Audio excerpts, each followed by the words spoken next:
Friend success એકેડમીમાં આપ સૌનું સ્વાગત છે। આજે આપણે બાંયધરી કમિશનના હિસાબોમાં દાખલા નંબર 12 વિશે માહિતી મેળવશું। ડેટોલ કંપની લિમિટેડ 10 રૂપિયાનો એક એવા 5 લાખ ઇક્વિટી શેર 50% પ્રીમિયમથી બહાર પાડ્યા। બાંયધરી દલાલોએ નીચે મુજબ બાંયધરી આપી। 30% છે, 20%, 30% અને 20%। બાંયધરી દલાલોએ નિશ્ચિત બાંયધરી આપેલી છે। અહીંયા એક ટોપિક આઈએમપી છે, તમને શું કીધું છે? નિશ્ચિત બાંયધરી સિવાય, એટલે કે નિશ્ચિત બાંયધરીનો આમાં સમાવેશ કરેલો નથી, પરંતુ નિશાનીવાળી અરજીઓ સહિત કુલ 4 લાખ ઇક્વિટી શેર માટેની અરજીઓ મળી છે। નિશાનીવાળી અરજીઓ નીચે આપેલી છે।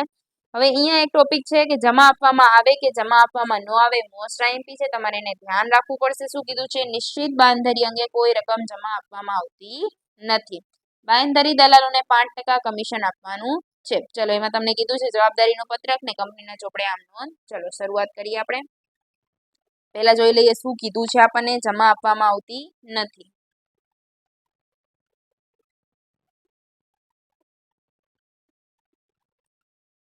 ખાસ ધ્યાન રાખવું, જમા આપવામાં આવે છે કે જમા આપવામાં આવતું નથી। ક્લિયર?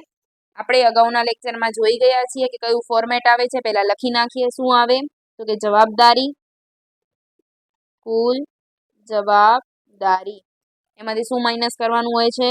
નિશાનીવાળી અરજીઓ,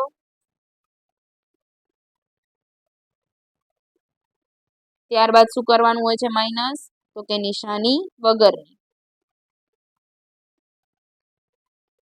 આની અંદર નિશ્ચિત બાંયધરી માઇનસ કરવાની હોય છે તો કે ના, આ ફોર્મેટમાં આવતું નથી, કારણ કે નથી એટલે ન આવે। જો હોત તો આપણે નિશ્ચિત બાંયધરી આમાં પણ માઇનસ કરત। ક્લિયર? ટોટલ તમને કહી દીધું છે કેટલી ઇક્વિટી શેર અરજીઓ છે તમારી પાસે। 5 લાખ ઇક્વિટી શેરની અરજીઓ છે। પ્રમાણ આપી દીધું છે, લખી નાખીએ। દેવના કેટલા છે? 30%, હરિના છે 20%, દાસના 30% અને લાલના છે 20%। ક્લિયર? ટોટલ આપણા પાસે કેટલી છે? જવાબદારી 5 લાખની છે। ચલો 5 લાખને આપણે કરી નાખીએ। 5 લાખના 30% એટલે કેટલા આવશે? 1,50,000। આના પણ કેટલા આવશે? 1,50,000। ક્લિયર? 5 લાખના 20% એટલે 1 લાખ, આના પણ આવશે 1 લાખ। ક્લિયર? નિશાનીવાળી અરજીઓ તમને આપી દીધી છે દાખલામાં 70,000, 60,000, 1,30,000 અને 40,000। ચલો કરી નાખીએ માઇનસ। નિશાનીવાળી અરજીઓ 70,000 છે, 60,000, 1,30,000 અને 40,000। ટોટલ કેટલી થાય છે જોઈ લઈએ।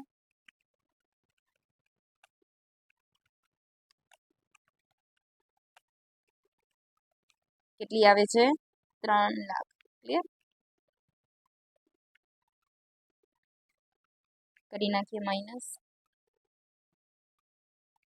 ચલો 1,50,000 માઇનસ 70,000 એટલે કેટલા આવશે? 80,000। 1 લાખ માઇનસ 60,000 એટલે 40,000। 1,50,000 માઇનસ 1,30,000 એટલે 20,000। 1 લાખ માઇનસ 40,000 એટલે 60,000 અને 5 લાખ માઇનસ 3 લાખ એટલે 2 લાખ। ક્લિયર? હવે જોઈએ નિશાની વગરની। હવે નિશાની વગરની તમને ટોટલ કેટલી આપેલી હતી? તો કે 4 લાખ હતી। 4 લાખમાંથી 3 લાખ આપણી કેવી હતી? નિશાનીવાળી અરજીઓ હતી। તો 1 લાખ કેવી થશે? નિશાની વગરની થશે।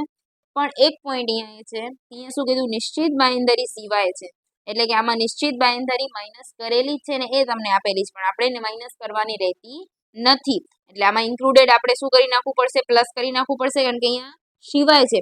જો અહીંયા સમાવેશ લખેલું હોત તો આ કાંઈ કરવાની જરૂરત ના પડે। ખાસ ધ્યાન રાખવું, સિવાય છે એટલે આપણે કરીએ છીએ, સમાવેશ હોત તો કરત નહીં। કેટલી છે? ચલો એને પ્લસ કરી નાખીએ। 15,000 પ્લસ 20,000 પ્લસ 10,000 પ્લસ 5,000 કેટલી છે? 50,000 છે। પ્લસ કરી નાખીએ 50,000।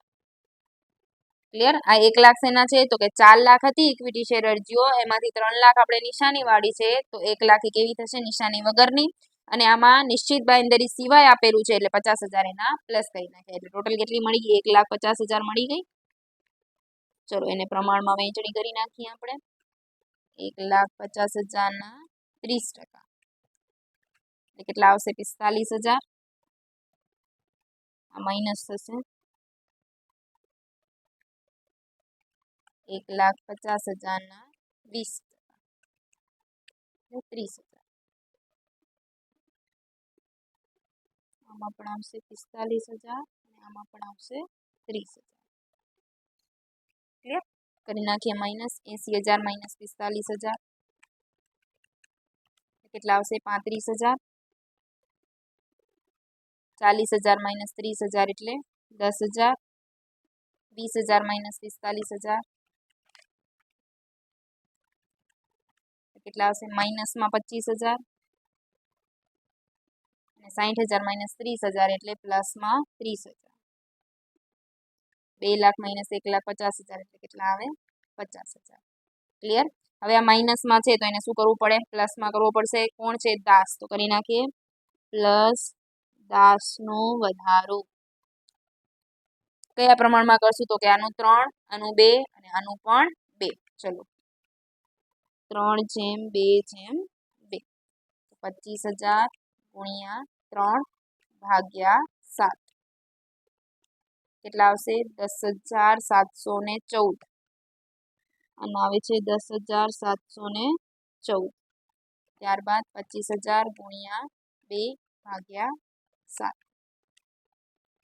7,142.8 એટલે 43 થઈ જશે. 7,143. અહીંયા તો પ્લસ થઈ જશે 25,000. અહીંયા પણ કેટલા આવશે બેનું પ્રમાણ સેમ છે એટલે અહીંયા પણ એ જ આવશે 7,143. ક્લિયર? અહીંયા કાંઈ આવશે નહીં. ચલો કરી નાખીએ બાદ બાકી. 35,000 માઇનસ 10,714 કેટલા આવશે 24,286.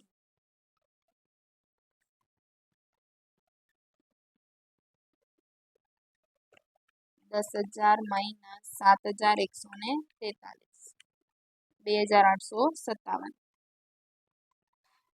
ડેશ 30,000 માઇનસ 7,143 કેટલા આવશે 22,857. અહીંયા તો કેટલા આવશે 50,000 જ આવશે. ક્લિયર? હવે જમા આપવામાં આવતી નથી એમાં લાસ્ટ રૂલ કયો હતો તો કે નિશ્ચિત બાંયધરી પ્લસ કરવી પડે. ચલો કરી નાખીએ નિશ્ચિત બાંયધરી. આપેલી જ છે 15,000 20,000 અહીંયા 10,000 5,000 ટોટલ કેટલી હતી 50,000. ચલો પ્લસ કરી નાખીએ 24,286 પ્લસ 10,000 કેટલા હશે 34,286. ફરી એક વખત કરી નાખીએ 24,286 પ્લસ 15,000 39. આપણે પહેલા 10 કરી નાખ્યા હતા 39,286. ત્યારબાદ 28,57 પ્લસ 20,000 કેટલા આવશે 22,857. અહીંયા તો કેટલા આવશે 10,000 પૂરેપૂરા જ આવશે આના કેમ કે છે જ નહીં કાંઈ. ત્યારબાદ આના 22,857 પ્લસ 5,000 27,857. અહીંયા કેટલા આવશે 1 લાખ. ક્લિયર? આમાં કોઈ ડાઉટ છે અત્યાર સુધીમાં? હવે આ વસ્તુ તો તમારી થઈ ગઈ. હવે શું આવશે આમ નોંધ કરવાની આવશે. આમ નોંધ માટે એક ગણતરી છે પહેલા જોઈ લઈએ. તમને કીધું છે 4 લાખ ઇક્વિટી શેર માટે અરજી મળી. જે અરજી મળી હોય એના ઉપર જ આમ નોંધ લખવામાં આવે છે. ચલો હું બતાવી દઉં. નંબર 1 કરી નાખીએ આપણે. શેની આવે છે અરજી માટેની આવે છે તો કે બેંક ખાતે ઉધાર તે શેર અરજી ખાતે. હવે અરજી કઈ આવશે તો કેટલાની અરજી કરી છે 4 લાખની કરી છે તો કે 4 લાખ ગુણ્યા મૂળ કિંમત કેટલાની છે તો કે 10 રૂપિયાની પણ 50% પ્રીમિયમ છે એટલે 10 માં 50% પ્લસ કરી નાખો એટલે કેટલા આવશે 15 રૂપિયા. અહીંયા આવશે 15 રૂપિયા. કરીએ 4 લાખ ગુણ્યા 15 કેટલા આવશે 60 લાખ.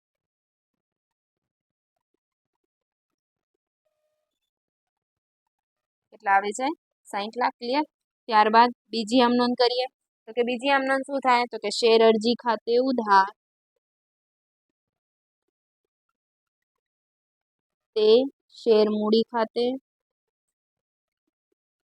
અને તે આવશે પ્રીમિયમ ખાતે. શેર અરજી તો તમારું એ જ રહેશે, 60 લાખ જ જે હતું તમારું એ જ.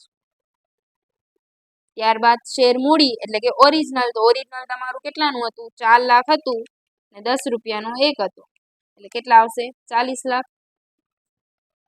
તો 20 લાખ એ શું હશે તમારું? પ્રીમિયમ. ક્લિયર? અહીંયા સુધી કોઈ ડાઉટ છે? ત્યારબાદ જોઈ લઈએ આ લોકોની મૂડી કેટલા બધાના પ્લસમાં જ આવે છે. પહેલા એ લોકોની મૂડી લખી નાખીએ. દેવ, હરિ, દાસ, લાલ. ચલો, દેવ ખાતે ઉધાર, હરિ ખાતે ઉધાર, દાસ ખાતે ઉધાર ને લાલ ખાતે ઉધાર. તે શું થશે બધાના? તો કે તે શેર મૂડી ખાતે અને તે પ્રીમિયમ ખાતે, કેમ કે પ્રીમિયમ પણ લખવું પડે. ક્લિયર? શેર મૂડી કહીએ તો કે ટોટલ કેટલાનું હતું? 1 લાખનું હતું, તો 1 લાખ ગુણ્યા 10 એટલે કેટલા આવે? 10 લાખ. પ્રીમિયમ કેટલું છે? 50%, એટલે કેટલું આવશે? 5 લાખ. ક્લિયર? હવે આ બધામાં કઈ મૂડી આવશે? તો તમારી જે અહીંયા બાકી આવી છે એનો જ થઈ જશે.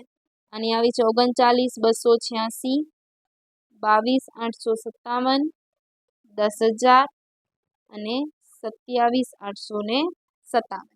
ક્લિયર? આના ગુણ્યા શું થશે? તો કે પ્રીમિયમ સહિતની રકમ, એટલે કેટલી આવે? પ્રીમિયમ સહિતની 15 હતી.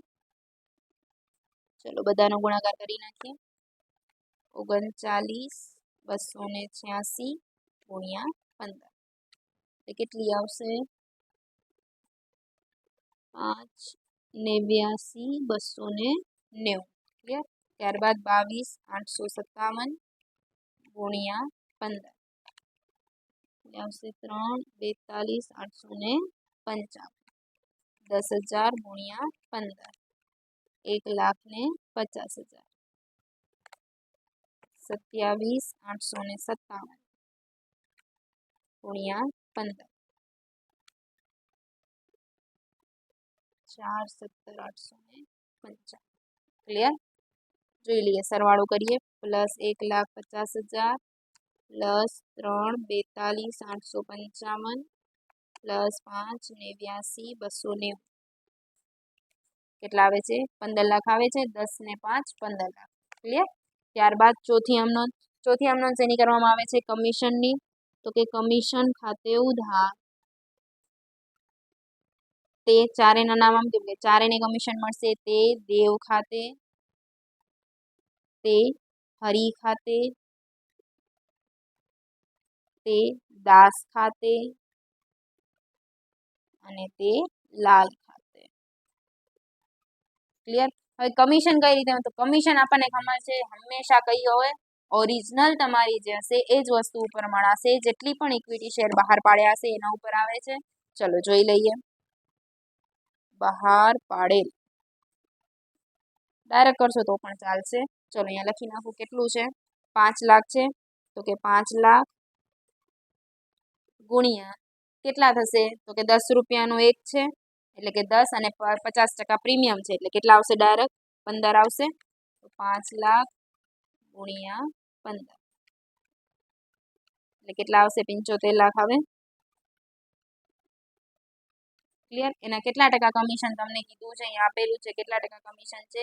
5%. તો ચલો કાઢી નાખીએ એના 5% ગુણ્યા 5%. કેટલું આવે છે? 3,75,000.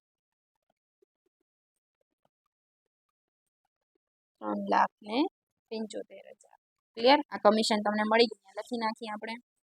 કમિશનમાં 3,75,000.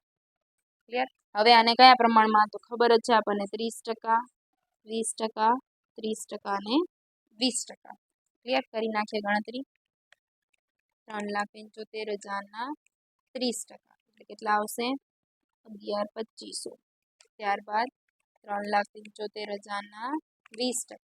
એટલે 75,000. આના પણ કેટલા આવશે? 11,2500 અને આમાં પણ આવશે 75,000. ક્લિયર? હવે આ બધાની અહીંયા ઉપરમાંથી નીચેની માઇનસ કરો તો પ્લસમાં આન્સર આવે છે, ચેક કરો. 589 માંથી 11 225 એટલે પ્લસમાં જ આવશે. આ પણ પ્લસમાં, આ પણ પ્લસમાં ને આ પણ પ્લસમાં. મતલબ બધા કેવા આવે છે? પ્લસમાં આવે છે. એટલે બધી બેંક કને આવશે એટલે બેંક ખાતે ઉધાર, તે દેવ ખાતે, તે હરી ખાતે, તે દાસ ખાતે અને તે લાલ ખાતે. ક્લિયર? કરી નાખીએ. ચલો માઇનસ 589 290 માઇનસ એનું કમિશન કેટલું છે? 11,2500 એટલે કેટલા આવશે? 4,76,790. ક્લિયર? ત્યારબાદ આનું કરીએ. 3,42,855 માઇનસ 75,000 2,67,855. ત્યારબાદ 1,50,000 માઇનસ 11,2500 એટલે 37,500. ત્યારબાદ 4,17,855 માઇનસ 75,000 એટલે 3,42,855. ક્લિયર? હવે અહીંયા બધામાં કઈ આવશે? તો કે આ બધાનો સરવાળો કરી નાખીએ. 4,76,790 પ્લસ 2,67,855 પ્લસ 37,500 પ્લસ 3,42,855 કેટલા આવશે? 11,25,000. ક્લિયર? 11,25,000. આ થઈ ગઈ તમારે બધી આમ નોંધ. પહેલી આમ નોંધ અરજીની, બીજી પણ અરજીને પ્રીમિયમની, ત્રીજું એની જેટલી શેર મૂડી છે એની, ચોથી કમિશનની અને પાંચમી એની બેંક. આ તમારો દાખલો. અહીંયા એક પોઈન્ટને ધ્યાન રાખવો કેમ કે અહીંયા નિશાની સિવાય હતી એટલે આપણે પ્લસ કરેલી છે. ક્લિયર? Thank you.